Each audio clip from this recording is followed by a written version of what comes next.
falou ao meu coração, Ele ministrou ao meu coração. Eu sei que Ele tem uma palavra para você também nessa noite, amém? Você que trouxe a tua Bíblia, querido, eu gostaria que você abrisse, se você pudesse comigo, no livro dos Juízes, no capítulo 6. Nós vamos ler apenas alguns versículos para a gente tentar ganhar tempo.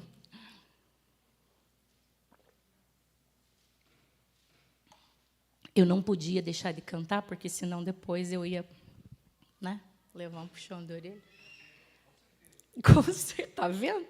Começa aqui já, ó.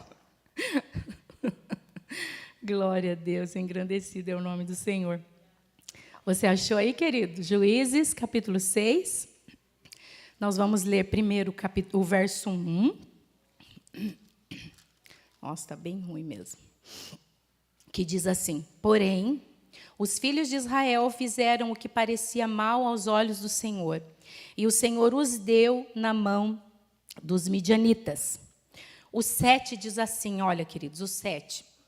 E sucedeu que, clamando os filhos de Israel ao Senhor por causa dos midianitas, enviou o Senhor um profeta aos filhos de Israel, que lhes disse: assim diz o Senhor, Deus de Israel, do Egito, eu vos fiz subir e vos tirei da casa da servidão, e vos livrei da mão dos egípcios e da mão de todos quantos vos oprimiam, e os expeli diante de vós, e a vós dei a sua terra.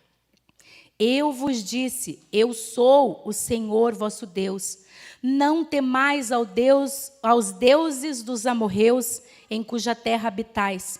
Mas não destes ouvido à minha voz.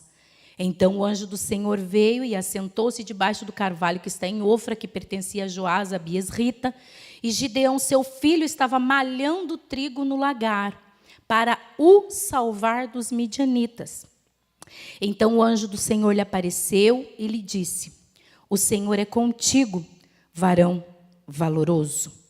E o 14 diz assim: então o Senhor olhou para ele e disse: vai nesta tua força, e livrarás a Israel das mãos dos midianitas. Não te enviei eu? E ele lhe disse: ai, Senhor meu, com que livrarei a Israel? Eis que a minha família é a mais pobre em Manassés, e eu, o menor na casa de meu pai. E o Senhor lhe disse: porquanto eu hei de ser contigo, tu ferirás os midianitas como se fossem um só homem. Amém? Glória a Deus. Essa é uma passagem assim bastante conhecida, né? Nós ouvimos muito falar sobre Gideão e os 300. A gente canta sobre Gideão e os 300, homens valentes, homens valorosos. A gente fala muito de Gideão, apesar de a gente não saber muito sobre Gideão, né, que até então era um anônimo, mas o povo de Deus, depois que tomou posse da terra, tomou posse da promessa, veio uma geração após outra geração, e essa geração que não conhecia a Deus, ela se desviou dos seus caminhos, ela desobedeceu os seus mandamentos, ela provocou a ira do Senhor. Ela fez o que era, como nós lemos, eles fizeram o que era mal aos olhos de Deus. E isso foi no tempo dos juízes, os 12 ciclos, os 12 períodos ali, foi esse, né? 40 anos de bonança, 8 de desvio. 20 anos de bonança, 7 de desvio. 80 anos de bonança e enfim. Por que isso? Por que isso acontecia? Porque o povo constantemente se esquecia do Deus verdadeiro, do único e verdadeiro Deus. Se esquecia dos seus mandamentos, deixava, ou seja, o povo recebia a misericórdia de Deus, recebia a bênção de Deus, e aí eles folgavam, e aí se esqueciam, porque aí, né, se esqueciam de Deus, se esqueciam dos seus mandamentos, e vamos ser sinceros aqui, né? Não é diferente do que está acontecendo hoje, é ou não é? O povo nesse tempo, né, nesse período do juiz do Gideão, é um povo que estava vivendo uma apostasia da fé novamente. Tinham se desviado dos caminhos do Senhor. Deus, para que Deus? Era uma terra fértil, era uma nação rica.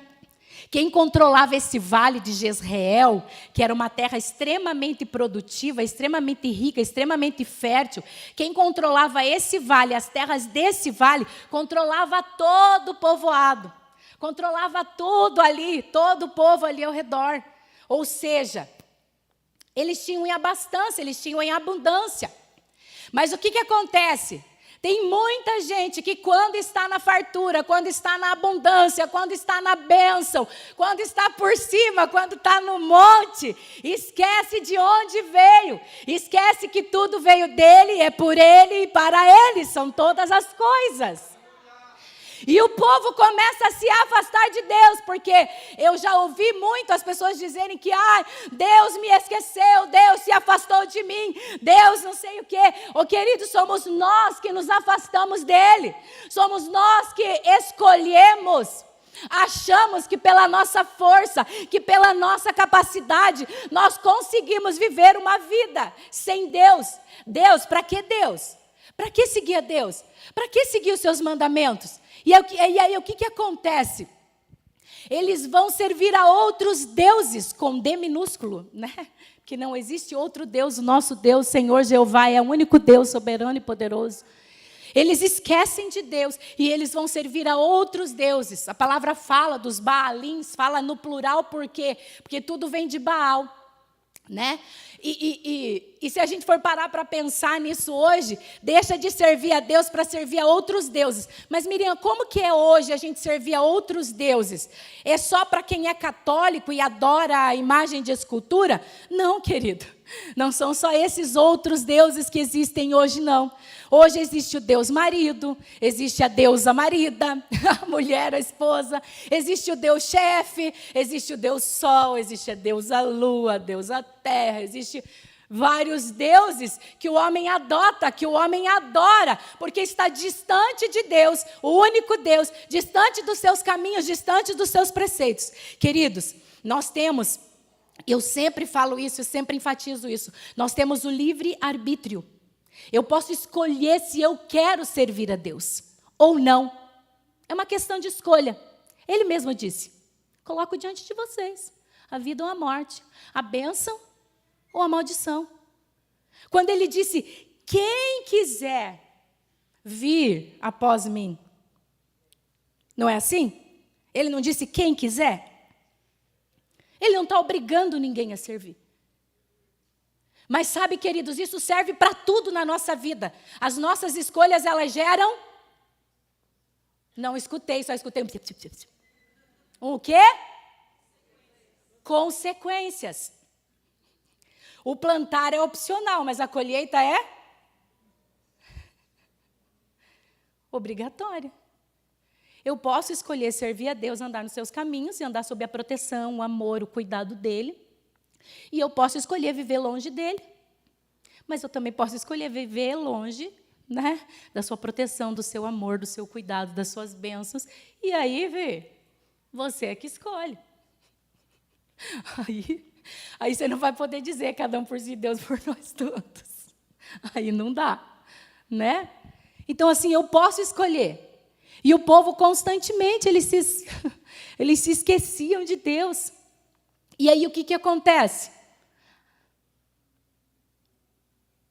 Deuteronômio 28 fala o quê? Se obedeceres, terão todas aquelas bênçãos que tem lá, né? Mas também fala que o quê? Que nem quem não obedecer, o que acontece? Quem não obedece, querido, atrai maldição. Sim ou não? Atrai maldição. Eu não posso, queridos, eu não posso escolher viver uma vida distante de Deus. E deixa eu abrir um parêntese aqui, de uma vida distante de Deus, porque pode ser que a gente esteja dentro da igreja e distante de Deus. Vocês estão me entendendo? Porque aqui nós estamos falando do povo de Deus. Sim? Pode ser que eu esteja, né? Mas distante de Deus. E aí o que acontece? Maldição. E aí o que acontece? Eu estou à minha própria sorte. Ué, você não escolheu viver? Você não achou que teu braço não era forte? Você não ia conseguir, não ia conseguir sozinho? Você não se achou inteligente o bastante para conseguir sozinho? No começo até tinha umas estratégias, porque você é inteligente. Porra, você é bom, você é inteligente. No começo vai ali e tal, não sei o quê, e consegue alguma coisa ali e tal, até uma força e tal. Mas aí, gente, o negócio vai pesando, o negócio vai começando a faltar, o negócio vai começando a ficar escasso, e aí?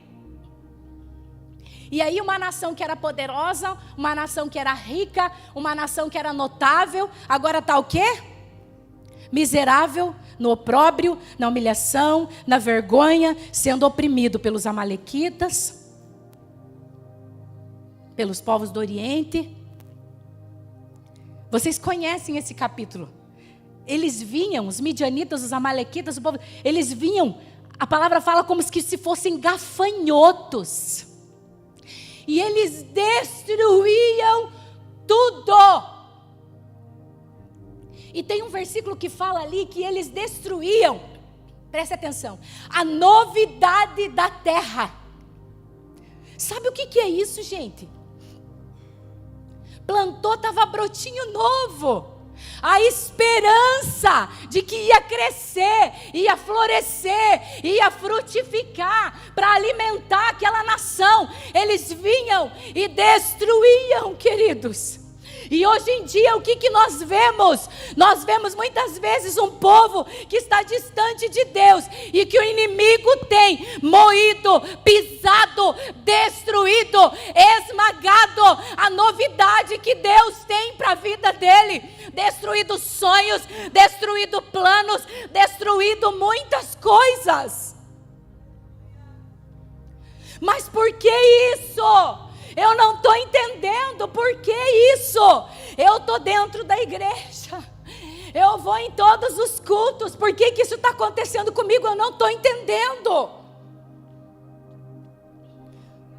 Distante de Deus. Foi você quem escolheu, foi aquele povo que escolheu viver distante de Deus. A novidade, querido, sabe aquele sonho, aquele plano que você tinha dentro do teu coração, que parece que está ali engavetado, que não vai para frente, que não sai, e às vezes você fica pensando, não era para mim, eu acho. Não, eu acho que não era para dar certo, porque se não deu, né, é porque não era para dar certo. Acho que não é para mim não, deixa ali mesmo. Sabe como? Mas o Espírito Santo está dizendo aqui nessa noite, é para você sim. A novidade que Deus tem é para a tua vida sim. O plano de Deus na tua vida não será, não será frustrado. Os sonhos que Deus sonhou para a tua vida não serão frustrados. Deus ainda tem novidade para o seu povo.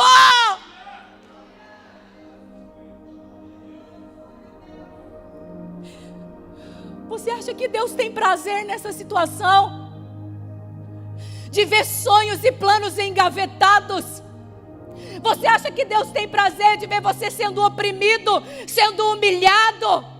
Você acha mesmo que Deus tem prazer nisso? Não tem. Não tem.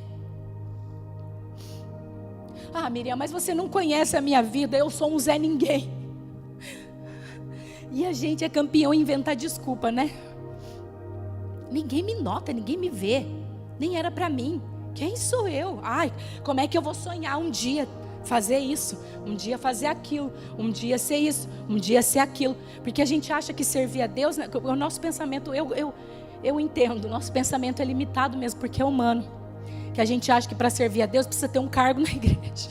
né? Visão de reino, precisa ter um cargo na igreja e tal. Querido, deixa eu te contar uma coisa. Para trabalhar para o reino, não precisa ter cargo na igreja. Basta ter coragem e disposição. Tá? Inclusive, você nem precisa estar na igreja para ser reino e para estabelecer o reino de Deus nessa terra. Você pode fazer isso na tua profissão. Com a tua profissão. Amém? Quem está me entendendo? Gideão, ao que parece, era agricultor, sim ou não? Porque o que ele estava fazendo? Ei, tem alguém aí ainda? Malhando trigo. Eu sou chata mesmo, eu gosto que fale comigo, eu não gosto de ficar quieto. É que eu já fui professora. E aí, gente, mas veja só, Gideão ainda tinha trigo, Dani. Gideão estava pensando de forma natural. Presta atenção nisso que eu vou falar. Gideão estava pensando de forma natural. Por que eu estou falando isso? Porque Gideão, Marli, ele ainda conseguiu plantar um trigo escondido, cresceu ali, glória a Deus. Gideão, se foi escolhido por Deus, eu creio que ainda era um homem que temia a Deus, amém? E aí, o que eu quero dizer para você é o seguinte, o que eu aprendo com essa atitude, com essa estratégia de Gideão. Eu aprendo, querido, que aquele que permanece fiel num mundo de caos, numa sociedade corrompida, pervertida, do jeito que estava aquela e do jeito que nós vivemos hoje, quem ainda permanece fiel a Deus, em meio ao caos, tem provisão.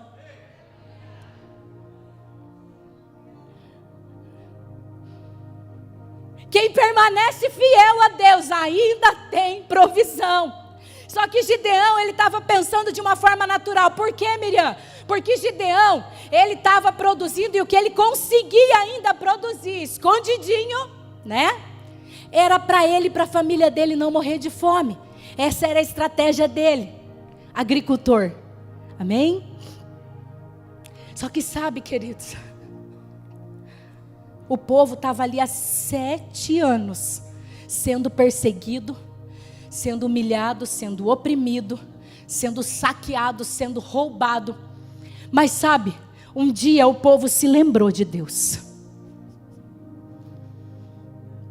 O povo se lembrou, falou, viu, mas um dia eu ouvi falar de um Deus que nos fez possuir essa terra. E o povo começou a clamar a Deus. Queridos, no meio do caos, no meio do problema, da dificuldade, que a gente ainda lembre-se que existe um Deus que é poderoso para nos tirar, para mover, para mudar, para alterar, para transformar qualquer situação. Um Deus que ainda ouve o seu povo, que a sua mão está estendida e os seus ouvidos não estão agravados para ouvir o clamor do seu povo. E é isso que nós estamos fazendo aqui nesses 21 dias, clamando a Deus. Quando eu disse que Gideão tinha uma visão natural, porque ele estava produzindo apenas pela sua família, foi porque o Espírito Santo me trouxe aqui nesta noite, porque Ele quer levantar Gideões, aleluia, missionários, porque você, no meio desse caos, no meio dessa perversão, no meio dessa crise política, moral, Ele quer te levantar como profeta, como juiz, Ele quer te levantar, mas não é para ser o provedor, o salvador, somente da tua casa e da tua família, mas de toda uma nação. Eu creio!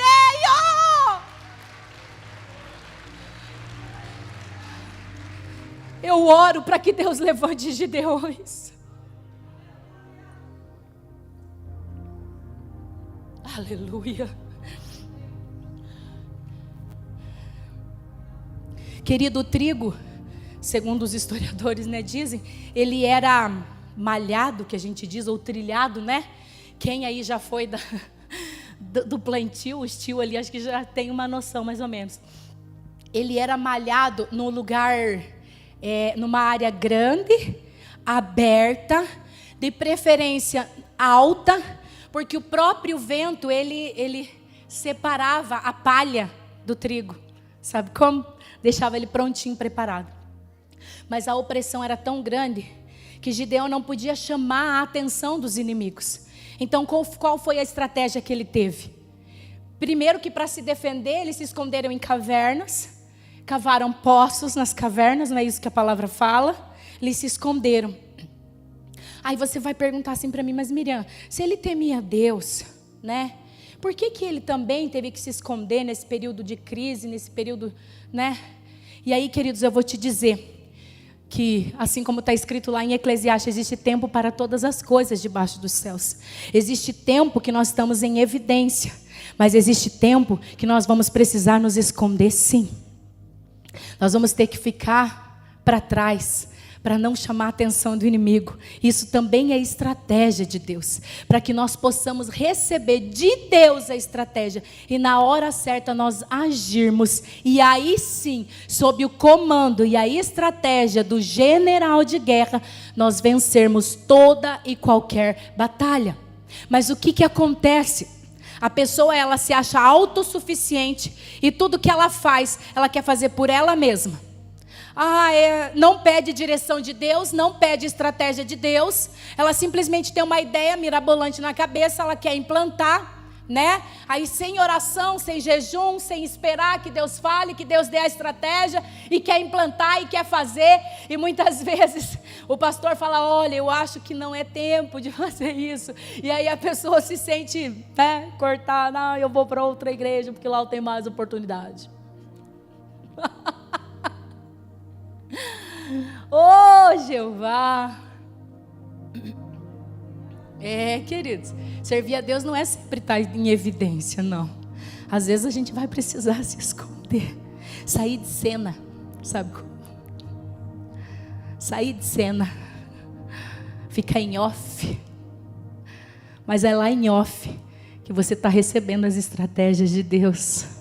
É lá no teu quarto em secreto que o teu Deus, que te vê em secreto, te responde e te dá as estratégias que você precisa para vencer a batalha. É assim ou não? Entra no quarto, feche a porta. Chegou a hora de falar com Deus. Dobre os joelhos e sinta a presença. É a presença, querido, que faz toda a diferença. Não é a tua capacidade física, não é a tua capacidade intelectual, mas é a presença de Deus na tua vida que faz a diferença. Enquanto Gideão estava malhando o trigo, que não era numa área que chamasse atenção, mas era num fosso, era num poço, onde existia prensa para prensar as uvas. Porque ele pensou, eu vou fazer aqui porque aqui o inimigo não vai ver, e aqui eu vou ter um pouco de comida. Mas enquanto, aleluia, Gideão estava pensando aqui pequeno, aleluia, Deus estava pensando num povo lá fora, que estava clamando, gritando de fome, precisando de um Salvador, precisando de uma transformação, precisando de salvação. E hoje é isso, queridos, que o Espírito Santo está dizendo para mim e para você. Eu sei que a tua casa é o teu primeiro ministério, e você tem que buscar pela tua casa, pelo teu marido, pela tua esposa, pelos teus filhos, pelos teus pais, eu não sei, pela tua parentela toda. Você tem que fazer sim por eles. Mas deixa eu te dizer uma coisa que o pastor acabou de dizer aqui, antes de me entregar o microfone.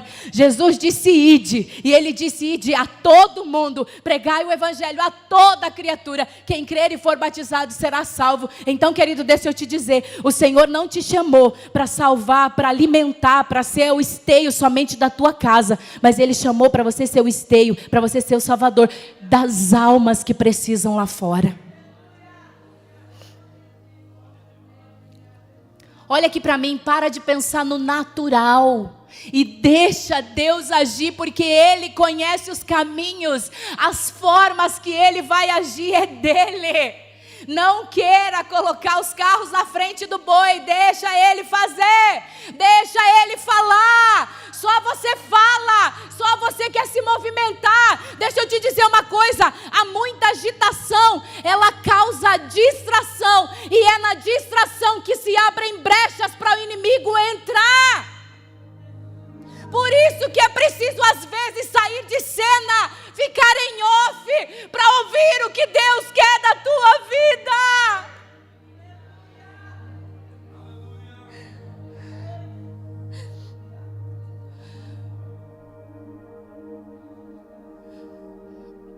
Às vezes Deus faz a gente passar por algumas situações que a gente quer se isolar, a gente quer ficar quietinho num canto.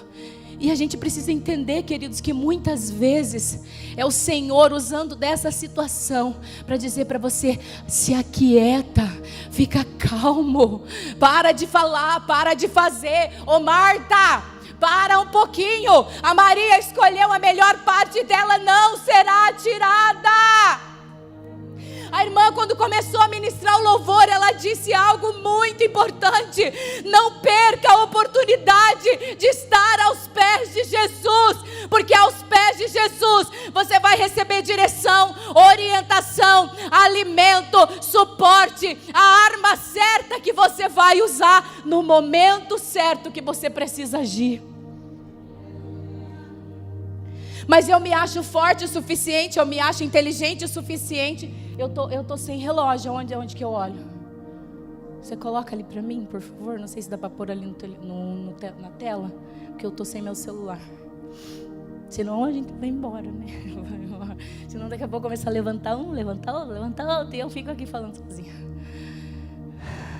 Enquanto Gideão estava pensando no natural, somente na casa dele. Miriam, mas você está dizendo que eu não posso pensar na minha casa? Não foi isso. Não coloque palavras na minha boca. Eu disse que você precisa assim lutar pela tua casa, lutar pela tua família, alimentar a tua casa, alimentar a tua família. Mas existem almas que precisam de nós, que estão clamando lá fora. E eu não posso ficar indiferente ao clamor das almas. Obrigada, filha.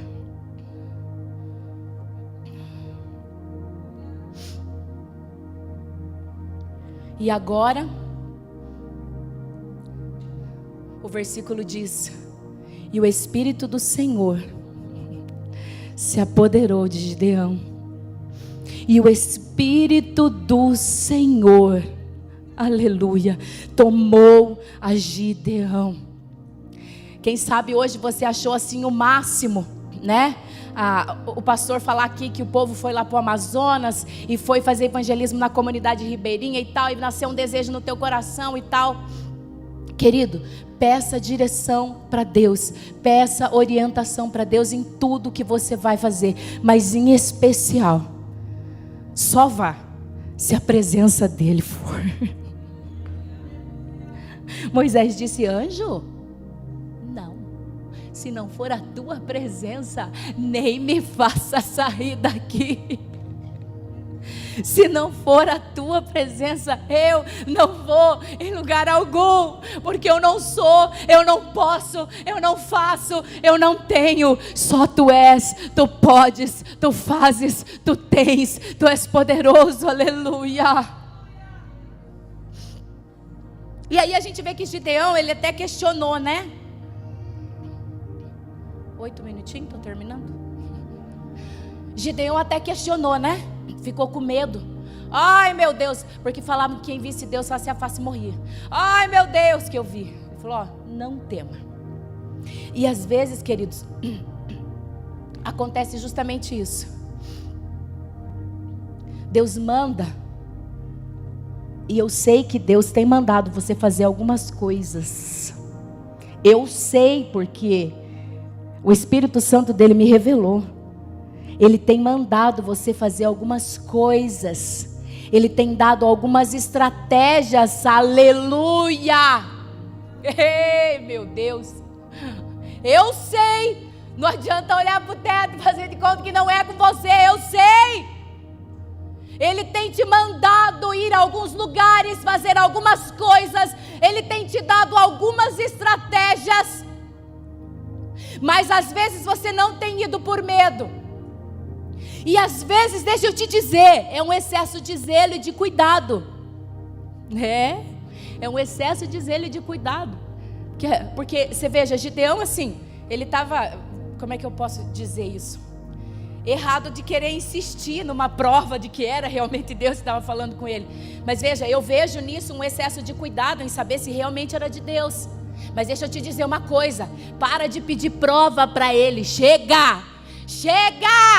Ei, hoje chega! Para de ficar pedindo prova. Ai, Senhor, fala comigo só mais uma vez, por favor, aí eu vou entender que é o Senhor. Abre a Bíblia e vai ler o que está escrito na Bíblia. Só ali já vai ter tudo que você precisa fazer, como que você precisa fazer. Então tome uma posição, levante e obedeça, porque se Ele mandou, Ele vai dar força, Ele vai capacitar, Ele vai dar as armas certas e você vai vencer.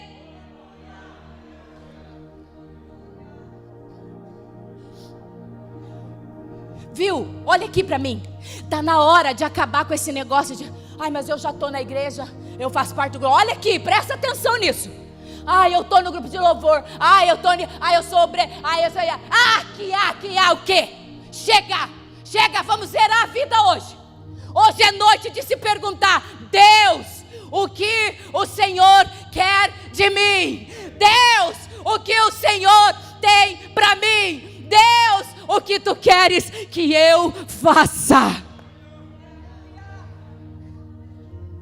Porque assim como ele disse lá em Isaías 59, né?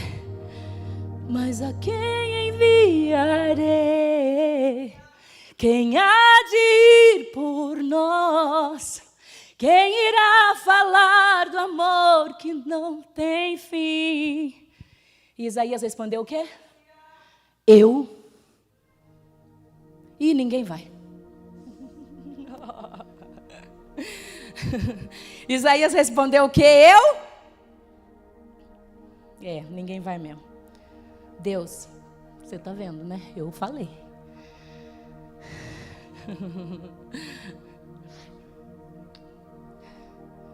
Aí Gideão perguntou para ele: mas Senhor, com o que eu vou livrar Israel? Hein, Juliano? Com o que? Eu sou caminhoneiro. Eu só sei ficar na boleia. Eu só sei achar umas cargas boas para ganhar os frete bom. O que eu vou fazer? Senhor, com o que? Eu sou agricultor. Em outras palavras, ele estava dizendo: Senhor, eu só sei malhar trigo. Eu só sei plantar, eu só sei colher. Senhor, eu sou um agricultor. Com o quê? Queridos, se Ele mandou você fazer, não importa o que você faz ou deixa de fazer. Se Ele mandou você fazer, vai e faça. Ele disse para Gideão: vai nessa tua força. Não temas, porque eu serei contigo. Em outras palavras, ele estava dizendo: você não precisa ter força, você não precisa ter capacidade, porque a peleja não é tua, a peleja é minha, porque o povo é meu. Eu já sei o que eu vou fazer, eu só estou te dando a oportunidade de ser um instrumento.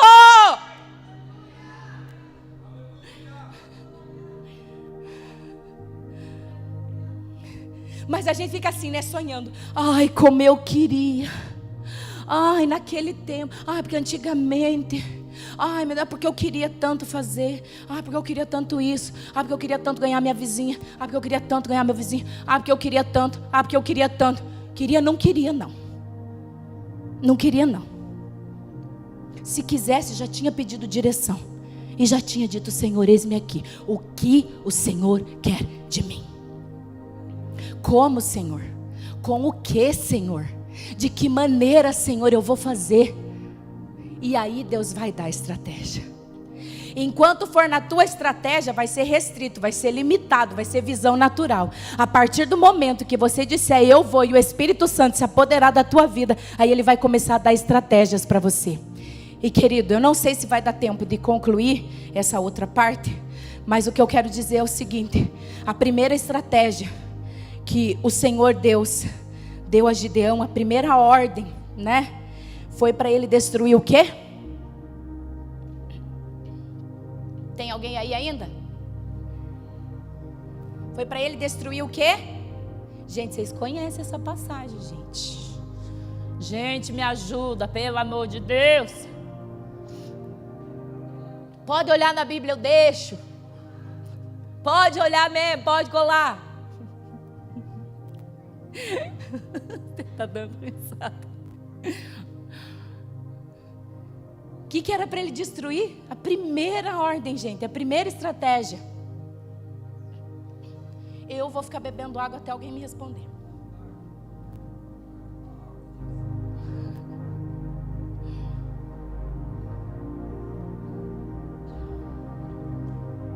O que fazia o povo pecar? Seguir os outros falsos deuses. A primeira ordem de Deus é: destrói o poste ídolo de Baal e todo o bosque que está em volta dele. Arranca do meio do meu povo, do centro da terra que eu dei, arranca do meio deles esse ídolo, esse falso Deus que tem feito o meu povo se desviar de mim.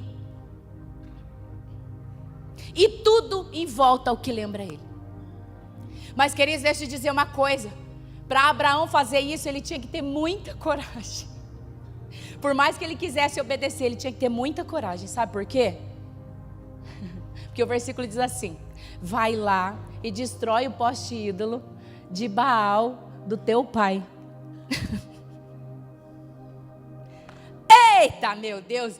Para começo de conversa, vamos ter que enfrentar, se for preciso, até os de dentro da nossa casa.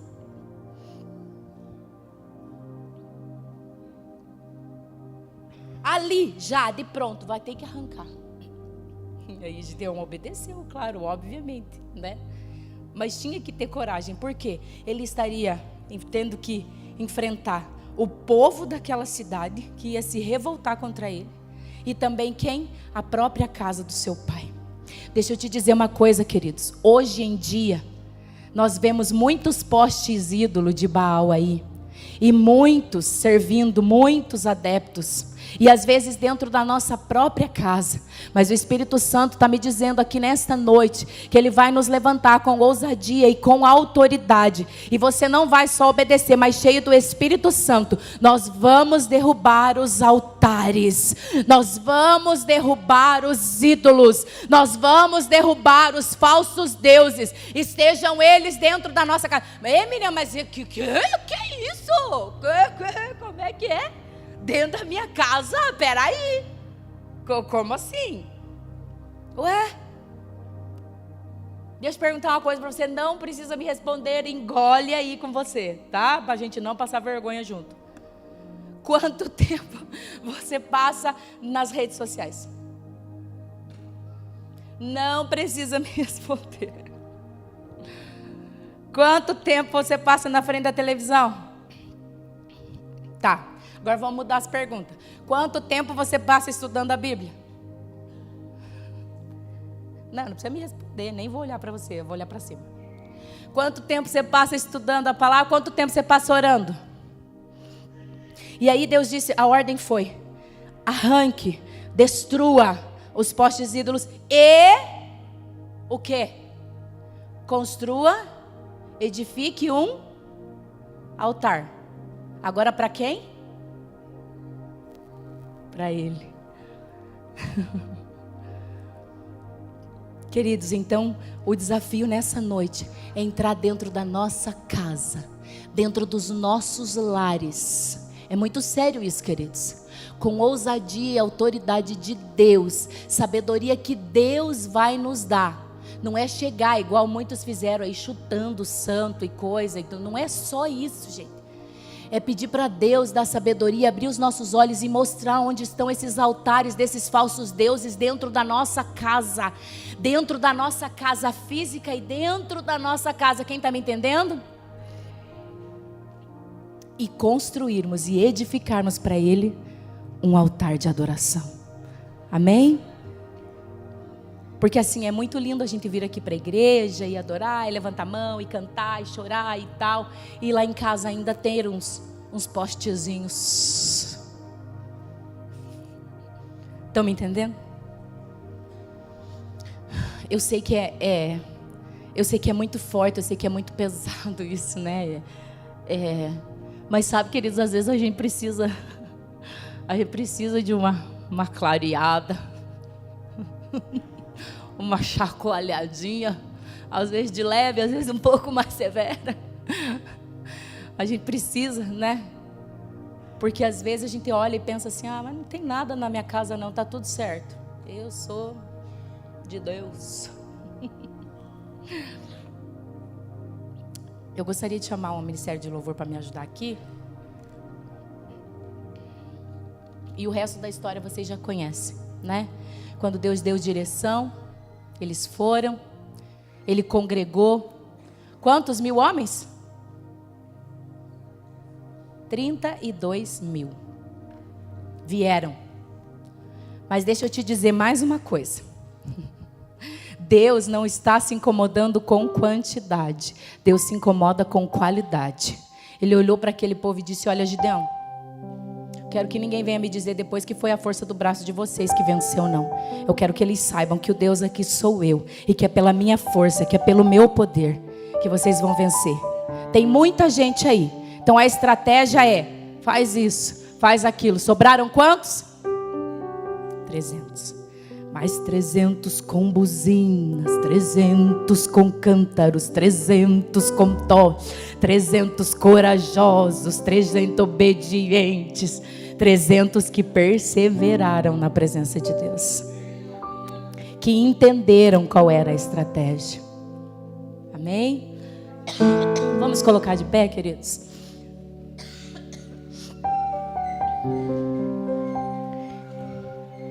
Quem entendeu a palavra, amém? Amém? Eu espero, querido, do fundo do meu coração, que essa palavra, por mais simples que seja, ela penetre no teu coração nessa noite. E que se de repente você está como aquele povo, ou conhece alguém, ou dentro da tua casa, você está como o povo de Israel, vivendo uma situação miserável, de opróbrio, de vexame, de opressão. Eu gostaria que enquanto nós ministramos aqui nessa noite, você viesse aqui à frente e clamasse ao Deus dos céus, porque Ele está aqui nesta noite para ouvir o teu clamor e virar o teu cativeiro. E eu gostaria de fazer um segundo convite para você. Você, que assim como Gideão, ouviu a voz do Senhor nessa noite, você sabe que foi com você. Não são todos, mas você sabe que foi com você especificamente. Você que ainda está pensando natural, como Gideão pensando, quem sabe alimentando somente a tua família. Eu gostaria que você saísse do seu lugar nessa noite e viesse até aqui à frente, porque o Espírito Santo vai te encher de ousadia e autoridade para você alimentar multidões. Você crê assim? Então, enquanto nós ministramos, você pode sair do teu lugar e chegar aqui à frente. Os irmãos vão orar junto com você. Bem? Já não muda o teu silêncio. São nuvens que escondem o sol e tornam o dia tão escuro quanto a noite. Então lembro que não podes me esquecer. O Senhor não te esqueceu, querido. O Senhor não te esqueceu. O Senhor não esqueceu a tua casa. Teu nome está escrito, aleluia, na palma das mãos do Senhor. Você é povo escolhido, povo eleito, aleluia. Ainda eu não consiga ver. Aleluia. Eu gostaria que os intercessores viessem orar com essas pessoas que estão aqui na frente, por favor. O Senhor vai se lembrar do teu clamor Senhor nessa noite, querido. Lembra, Senhor, juraste o teu amor e nada pode mudar o que sentes por mim, nem os meus pecados. Lembra, Senhor, e faz mais uma vez os teus sinais e saberão que ainda és o mesmo Deus. O mesmo Deus que te chamou no passado, Ele continua te chamando nessa noite. Se levante, se coloque à disposição. Não tenha medo de sair do teu lugar. Coisas extraordinárias acontecem quando a gente deixa de fazer coisas naturais para fazer coisas sobrenaturais. Amém? Posso te ouvir e o meu clamor já não muda o teu silêncio. São nuvens que escondem o sol e tornam o dia tão escuro quanto a noite. Então lembro que não podes me esquecer. Tu és o mesmo Deus, Senhor. O mesmo Deus que me chamou no ventre da minha mãe. Aleluia. O mesmo Deus que me ungiu, que me capacitou. Aleluia. Se você tem algum plano, algum sonho enterrado, eu gostaria de convidar você para vir aqui à frente essa noite. Se você tem algum talento enterrado, saia do teu lugar e vem aqui. Eu sei que tem. Eu sei que tem. Senhor, juraste o teu amor e nada pode mudar O que sentes por mim, nem os meus pecados.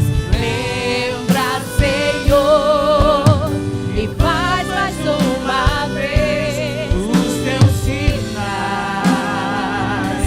e saberão. Eu sei que ainda tem gente aí que tem sonho enterrado, que tem plano e que tem talento, que tem dom enterrado. Sai do teu lugar e vem aqui, querido. E nada pode mudar o que sentes por mim, Nem os meus pecados. lembra, Senhor, e faz mais uma vez os teus sinais e saberão que ainda és o mesmo que revelou a tua glória, Israel. Revela a tua glória para o teu povo nessa noite, Senhor. Abriu o mar, parou o sol, sempre fará o mesmo em meu favor. Ele fará os mesmos milagres, os mesmos sinais, aleluia, no meio do seu povo. Juraste o teu amor e nada pode mudar o que sentes por mim, nem os meus pecados. Lembra, Senhor, e faz mais uma vez os teus sinais e saberão que ainda és o mesmo Deus. Papai querido, a tua palavra foi ministrada, Pai, nesta noite. Nós sabemos, Senhor, que o Senhor nos tratou nesta noite em questões, ó Pai, que precisavam ser tratadas. Trouxe à tona aquelas que muitas vezes estavam escondidas e precisavam vir à tona. Pai, o Senhor nos mostrou que o Senhor tem novidade para nós. O Senhor nos mostrou que tem estratégia para nós. O Senhor nos mostrou nesta noite que tem muito mais para nós daquilo que os nossos olhos naturais podem ver. Que o Senhor quer fazer mais em nós e através de nós. E que nesta noite, Pai, toda esta tua igreja se coloca diante de Ti, ó Deus. Aleluia. Com aquilo que temos, com aquilo que somos. Para que o Senhor faça de novo. Faça outra vez, Senhor. Pelo Teu grande e infinito amor. A Tua igreja clama nesta noite, Pai. Para a glória e honra do Teu precioso nome. Amém, Jesus. Amém.